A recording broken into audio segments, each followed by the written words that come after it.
Bismillahirrahmanirrahim. Assalamualaikum warahmatullahi wabarakatuh. Alhamdulillahi rabbil alamin. Arsala rasulahu bil huda wa dinil haqq liyudhhirahu 'alad dini kullihi wa kafaa billahi shahidan. Ashhadu an la ilaha illallah wahdahu la syarika lah wa ashhadu anna Muhammadan 'abduhu wa rasuluhu alladzi la nabiyya wa la rasula ba'dahu. Allahumma shalli wa sallim wa barik ala nabiyyina Muhammad wa ala alihi wa ashabihi wattabi'ina lahum bi ihsanin ila yaumiddin. Ayuhal muslimun ibadallah, usikum wa nafsi bitaqwallah wa ta'atihi la'allakum tuflihun. Amma ba'd. Alhamdulillah, pertama-tama mari kita senantiasa mensyukuri nikmat Allah Subhanahu wa taala. Nikmat iman, nikmat Islam, dan nikmat kesehatan yang Allah berikan kepada kita. Sehingga dengan taufiknya kita semuanya berada di masjid yang dimuliakan ini dalam rangka melaksanakan sholat isya berjamaah, dan akan kita lanjutkan sholat tarawih dan witir berjamaah. Semoga amal ibadah kita diterima oleh Allah Subhanahu wa taala. Ada rasa takut sebenarnya, takut karena amal ini tidak diterima. Jadi jangan pernah merasa aman, takutlah kalau amal itu tidak diterima. Selalu mohon kepada Allah agar amal-amal kita itu diterima. Salawat beriring salam semoga senantiasa tercurah limpahkan kepada teladan kita Nabi Muhammad sallallahu alaihi wasallam.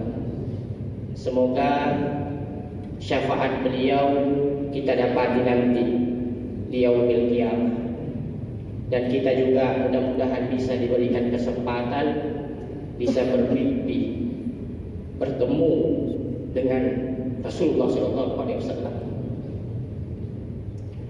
Jamaah sekalian, kita sudah berada di penghujung Ramadan. Kita sudah berada di penghujung Ramadan. Begitu berat tugas para ulama kita, khususnya di Indonesia. Sehingga ulama-ulama kita dengan hasil ijtihad mereka, ada yang lebaran hari Jumat dan ada yang lebaran hari Sabtu, dan semuanya itu sahih. Dan kita sebagai orang yang awam tapi terus belajar, kita harus menghargai ulama kita. Jangan sampai kita tidak sopan santun kepada para ulama kita, karena memang tugas mereka. Karena tugas mereka untuk berijtihad. Dan kita yakin pada prinsipnya ibadah itu kita harus yakin. Jadi jangan pernah merasa pelin-pelan tidak yakin. Al-haqqu min rabbik fala takun minal mumtarin. Itu prinsipnya jemaah sekalian. Kemudian tentu di 10 terakhir ini banyak sekali amalan-amalan yang telah kita kerjakan. Salah satu di antara amalan yang kita kerjakan adalah kita selalu berusaha memaksimalkan waktu kita, selalu memaksimalkan waktu kita untuk senantiasa berinteraksi dengan Al-Quran. Syahrul Ramadan, syahrul Quran. Jadi jamaah sekalian, tentu begitu banyak interaksi kita kepada Al-Quran. Mari kita berkomitmen untuk hidup bersama Al-Quran. Nah, hidup bersama Al-Quran itu komitmen kita. Jamaah sekalian, setidak-tidaknya ada 5 yang harus diperhatikan betul. Ada 5 kewajiban kita terhadap Al-Quran yang harus kita pahami dengan baik dan kita laksanakan secara sungguh-sungguh. Yang pertama, kewajiban yang harus kita penuhi adalah mengimani bahwa Al-Quran tersebut merupakan wahyu dari Allah Subhanahu wa Ta'ala. Tidak ada kata ragu terhadap Al-Quran yang mutlak kebenarannya dan terjamin keasliannya. Maka keimanan ini tentunya menjadikan kita tidak ragu sedikit pun akan kebenaran Al-Quran. Sudah semakin jauh peradaban 1400 tahun yang lalu. Maka jamaah sekalian, kita pernah belajar bahwa Al-Quran ayat-ayatnya ada yang muhkamat, ada yang mutasyabih. Muhkamat jelas, mutasyabih masih sama-sama. Kalau kita menemukan ayat yang sama-sama mutasyabih, kita sebagai orang awam maka bertanya kepada yang ahlinya. Maka saudara sekalian, itu yang pertama. Ya. Sebagaimana di Quran surah Al-Baqarah ayat yang kedua sampai 3, A'udzu billahi minasyaitonir rajim. Dzalikal kitabu la raiba fihi hudan lil muttaqin. Alladzina yu'minuna bil ghaibi wa yuqimunas sholata wa mimma razaqnahum yunfiqun. Kitab Al-Quran tidak ada keraguan padanya, petunjuk bagi mereka yang bertakwa dan mereka yang beriman kepada kitab Al-Quran yang telah diturunkan kepadamu dan kitab-kitab yang telah diturunkan tersebut. Maka jamaah sekalian, ini kewajiban kita yang pertama. Keimanan tanpa ada kata ragu sedikit pun terhadap Al-Quran. Yang kedua, yang harus kita tunaikan kepada Al-Quran adalah mampu membaca dengan baik. Jadi mampu membaca dengan baik ini artinya apa? Terus belajar. Jangan pernah merasa aman dengan bacaan Al-Quran. Jamaah sekalian, jangan pernah merasa aman dengan bacaan Al-Quran kita. Kita harus terus belajar Al-Quran. Harus terus belajar. Ya. Maka ini yang kedua kewajiban kita. Tidaklah pantas, ya, bahkan sangat naif jika seorang muslim, apalagi muslim yang telah dewasa, tidak bisa membaca Al-Quran dengan baik. Padahal fasilitas untuk belajar Al-Quran itu semua sudah tersedia. Tidak ada istilah saya orang Bugis, saya orang Madura, saya orang Jawa, saya orang Melayu, semuanya pasti bisa membaca Al-Quran kalau mau belajar. Kenapa lautannya masih tetap sama? Karena tidak mau belajar. Ya. Inna anzalna Qur'anan Arabiyyan la'allakum ta'qilun. Jadi kalau mau belajar, insya Allah bisa. Dan belajar membutuhkan waktu. Tidak belajar sebulan, 2 bulan. Memang banyak seminar 2 bulan, 3 bulan bisa baca Quran, iya. Tapi membaca dengan baik dan benar sesuai dengan makhrajnya dan sesuai dengan tajwidnya. Jamaah sekalian, yang ketiga, apa kewajiban kita terhadap Al-Quran? Yang ketiga adalah seorang muslim terhadap Al-Quran adalah memahaminya dengan sebaik-baiknya. Ketika kita sudah mampu membaca Al-Quran, maka kita harus bisa memahaminya. Minimal ada ayat, 1-2 ayat kita bisa pahami. Bagaimana untuk memahaminya? Tentu tidak bisa belajar dengan sendiri, lihat di YouTube, cuma membaca saja.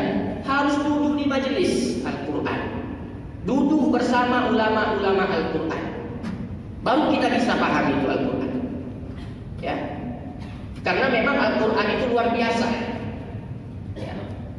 Kata para ulama, Al-Quran itu sebenarnya terjemahan yang ada di Indonesia ini itu hanya meminimalisir pemahaman pengetahuan kita terhadap Al-Quran. Tetapi Al-Quran itu harus dikasih oleh para ulama. Di mana kita bisa memahami Al-Quran itu duduk di majelis Al-Quran. Jangan pernah bosan duduk di majelis-majelis ilmu, terutama majelis Al-Quran. Itu kewajiban yang ketiga, jemaah sekalian. Yang keempat, kewajiban yang harus kita laksanakan dalam Al-Quran adalah mengamalkannya dalam kehidupan sehari-hari.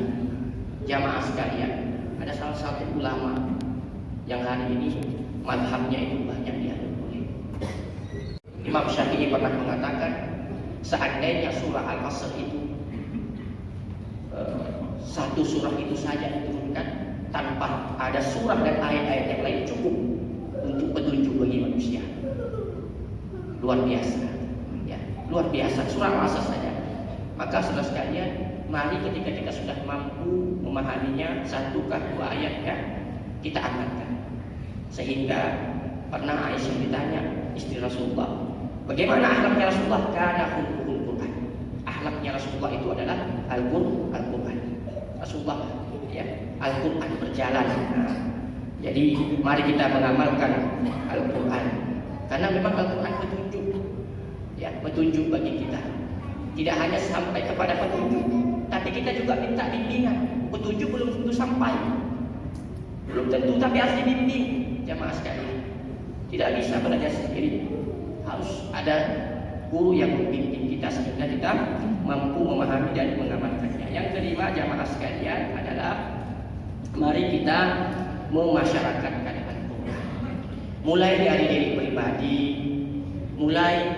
pribadi, keluarga kita, istri, anak-anak kita, ya, baru masyarakat kita. Nah, kita mari memasyarakatkan Al-Quran. Ya, anak-anak kita ini yang main kecil-kecil ini diperdengarkan Al-Quran. Kalau bisa tontonan di rumah itu semuanya ada ayat, ya, Al-Quran diperdengarkan. Luar biasa, di bulan suci Ramadan ini pasti jamaah sekalian ada yang sudah khatam 30 juz, ya, sudah khatam 1 kali, 2 kali, 3 kali, 4 kali. Ya, kalau sudah mampu seperti itu berarti tingkatkan pemahamannya, mampu mengamalkan, menyampaikan, mendakwakannya, kemudian memasyarakatkan anak-anak kita. Kita ajak anak istri kita duduk bersama, saling koreksi. Mungkin istri kita lebih pandai, sehingga bacaan kita dikoreksi oleh istri kita. Nah, kadang-kala kita ini tidak mau ditegur. Kalau orang menegur, fulan bacaan keliru, panjangkan sedikit. Itu bukan berarti, itu luar biasa. Ya, kalau ada orang yang mampu menegurkan kita seperti itu, jangan kita marah, tersinggung. Itu ilmu yang kita dapat, jamaah sekalian. Nah, terakhir, kalau antum-antum semua ada yang bisa membaca Al-Quran, ajarkan Al-Quran. Khairukum man ta'allama Al-Qur'ana wa 'allamahu. Sebaik-baiknya kalian adalah yang mau belajar Al-Quran dan mengamalkannya. Insyaallah. Rasulullah pernah berpesan, dan tadi ada 2 perkara yang sudah ditinggalkan, Al-Quran dan As-Sunnah. Tidak akan pernah. Maka saudara sekalian, mudah-mudahan sedikit ini memberikan manfaat. Terus kita jaga interaksi kita terhadap Al-Quran. Ya, mudah-mudahan madrasah 1 bulan ini mampu mendidik kita menjadi pribadi yang soleh-solehah.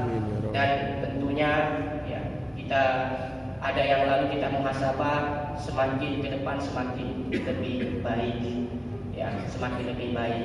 Insyaallah, mudah-mudahan Allah istiqomahkan kita, Allah sampaikan umur kita lagi di Ramadan yang akan datang. Barakallahu fikum. Aku qouli hadza wastaghfirullah li wa lakum. Assalamualaikum warahmatullahi wabarakatuh. Waalaikumsalam warahmatullahi wabarakatuh.